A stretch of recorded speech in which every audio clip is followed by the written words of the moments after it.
اسی پر مجھے اپنا ایک واقعہ یاد آیا. میں ایک گاؤں میں گیا, جلسہ ہو رہا تھا غیر مقلدوں کا, بڑا شور تھا, اشتہار لگے ہوئے تھے, اہل حدیث کانفرنس. میں ویسی تعزیت کے سلسلے میں گیا تھا, کوئی پروگرام پہلے نہیں تھا.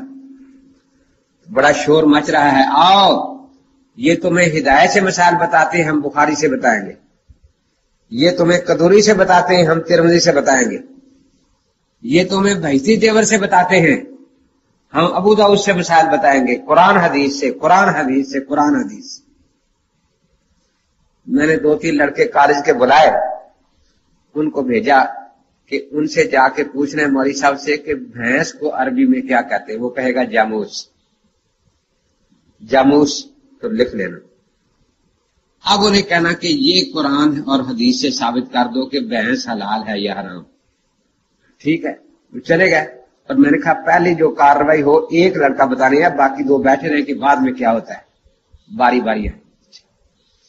انہوں نے جا کر پوچھا کہ جی بھینس کو آپ کیا کہتے ہیں عربی میں؟ اس نے کہا جاموس. نے کہا ٹھیک ہے, میں لکھ لوں ذرا. لکھا. اب جاموس کا لفظ قرآن پاک کی کوئی آیت پڑھیں جس میں لفظ جاموس آیا.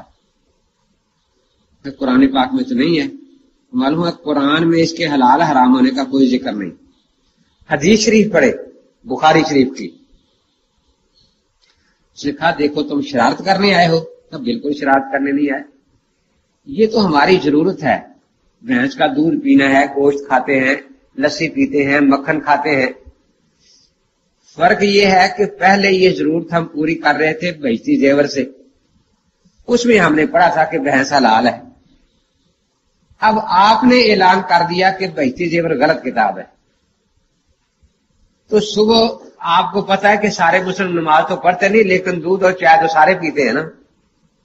تو پہلی ضرورت ہماری صبح کو یہی ہے کہ وہ نماز پڑھے یا نہ پڑھے, حلال حرام کا تو پتا ہونا چاہیے نا.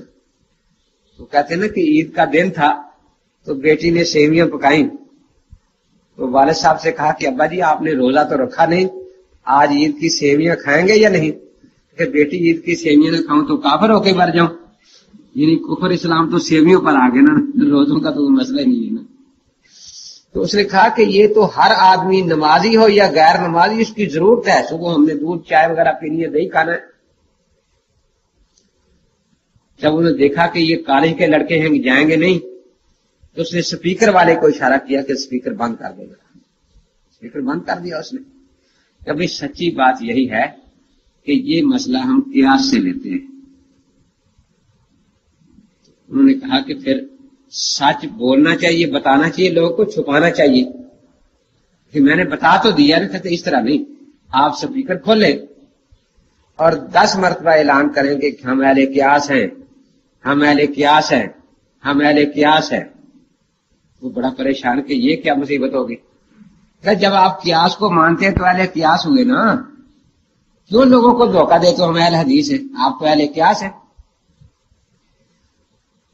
خیر یہ کالج کے لڑکے تھے, ایک نے پوچھ لیا کہ اچھا اگر قیاس کیا ہے تو کس پر کیا ہے؟ ایک گائے پر. نے کہا کہ قیاس میں کوئی علت ہوتی ہے, مقیس اور مقیس علیہ میں, وہ کیا ہے؟ اس نے بتانا شروع کر دیا کہ اس کی بھی 2 آنکھیں ہیں, اس کی بھی 2 آنکھیں ہیں, اس کی بھی 4 ٹانگیں ہیں, اس کی بھی 4 ٹانگیں ہیں, اس کے بھی 2 کان ہیں, اس کے بھی 2 کان ہیں. تو لڑکے نے کہا کہ مولوی صاحب اگر قیاس اتنا سستا ہے تو پھر تو آج کتیا بھی حلال ہو جائے گی. تو اس کی بھی 4 ٹانگیں ہیں, 2 آنکھیں ہیں, 2 کان ہیں. اگر قیاس اتنی سستی چیز ہے تو یہ بھی فرمائیں کہ میری بیوی تو نکاح سے میرے لیے حلال ہو گئی نا, تو آپ کی بیوی اس قیاس سے میرے لیے حلال ہو جائے گی یا نہیں؟ کیونکہ اس قسم کی مشابہت تو وہاں بھی پائی جاتی ہے نا. تو 2-3 غیر مقلد کھڑے ہوئے, مولوی صاحب کو اسٹیج سے اتار دیا کہ بس کرو, خام کا بےزتی کروائی آپ نے, اور کہا وہ کچھ نہیں آتا. وہ ایک لڑکا آ گیا, باقی 2 بیٹھے رہے وہاں. اس نے آ کر اتنی کارروائی مجھے بتائی. میں نے اپنی مسجد کا سپیکر کھولا, میں نے کہا دیکھو بھئی کوئی آدمی دھوکے میں نہ رہے, جلسہ اگرچہ نام اہل حدیث کا تھا لیکن وہ اہل قیاس نکلے ہیں, اہل قیاس. اس لیے کل میں سب حنفی سے دوستوں سے عرض کروں گا کہ کل صبح انہیں ملے, یا اہل قیاس السلام علیکم, یا اہل قیاس السلام علیکم. وہ بڑے پریشان تھے کہ پورے علاقے میں اہل قیاس مشہور ہو جائے گا. دوسرے مولوی صاحب سپیکر پر آئے, نے کہا کہ قیاس نہیں حدیث ہے ہمارے پاس حدیث. ٹھیک ہے سناؤ.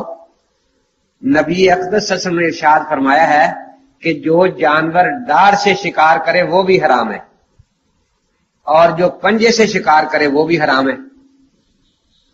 بھینس نہ ڈار سے شکار کرتی ہے نہ پنجے سے, اس حدیث سے ثابت ہو گیا کہ بھینس حلال ہے.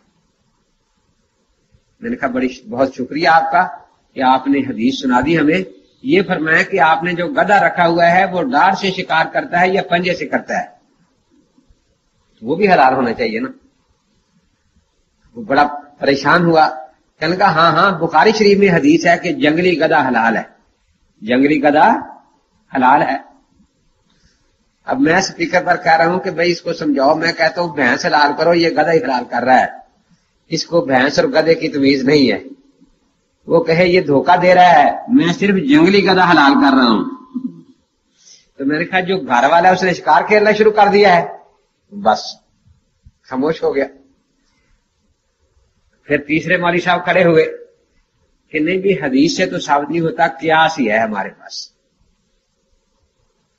کیا قیاس ہے؟ کہ جس جانور کے سم چرے ہوئے ہیں نا کھر, وہ جانور حلال ہے. یہ علت ہے قیاس کی. تو میں نے کہا پھر خنزیر نے بھی حلال ہوگی, اس کے سم بھی چرے ہوئے تھے کھر. اب اس کے بعد وہ بیٹھ گیا آرام سے, ان کا جلسہ ختم ہو گیا. پھر میں نے سپیکر کھول کر لوگوں کو سمجھایا کہ اس وقت سمجھ آتی ہے کہ فقہا نے کتنا بڑا کام کیا ہے. ان کا قرآن پاک میں 4 جانوروں کا ذکر ہے, اونٹ, گائے, بھیڑ, بکری کا. مجتہدین نے ان سے مشترکہ علت نکالی ہے جگالی کرنا. جگالی سمجھتے آپ جی؟ یہ سراگی والے اوکل کہتے ہیں.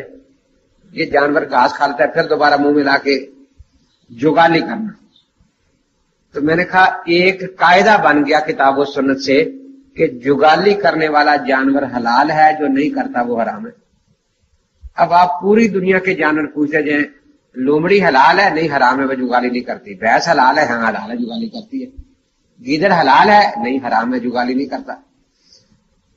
تو اندازہ لگائیں کہ ایک ایسی علت نکال لی کہ پوری دنیا کے جانوروں کا مسئلہ حل ہو گیا.